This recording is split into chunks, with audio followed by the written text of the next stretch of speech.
দেখুন, একটি শিক্ষামূলক একটি ঘটনা বলবো। আরবি কিতাবের মধ্যে ঘটনাটি এসেছে। তো একজন ব্যক্তি কোথাও যাচ্ছিলেন, তো তেনার পিছু পিছু তেনার কুকুরটি পিছু নিয়েছে।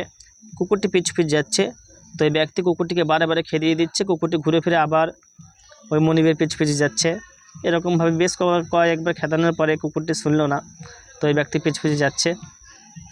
তো যাই হোক, ওই ব্যক্তি লাস্ট পর্যন্ত কিছু বলে না।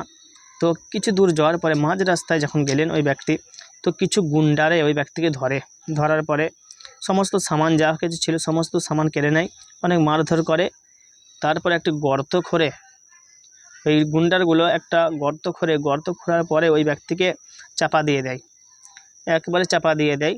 তো যখন কুকুরটি তো ভীষণ লাফাঝাপা করছিল, তো ওই ব্যক্তিগুলো যখন চলে যায়, ওই ডাকাতগুলো চলে যায়, তো কুকুরটি দৌড়ে গিয়ে এই সামনের পায়ে করে এরকমভাবে হাঁচিয়ে মাটিগুলো সরাই।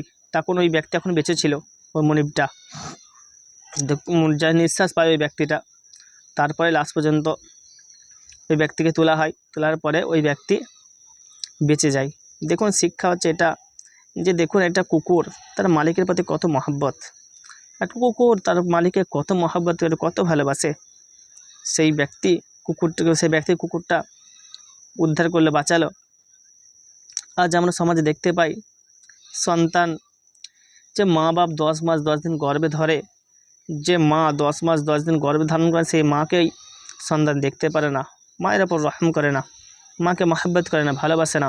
অথচ সেই মা 10 মাস 10 দিন গর্ভে ধারণ করেছে, কত কষ্ট করে সেই সন্তানকে লালন পালন করে।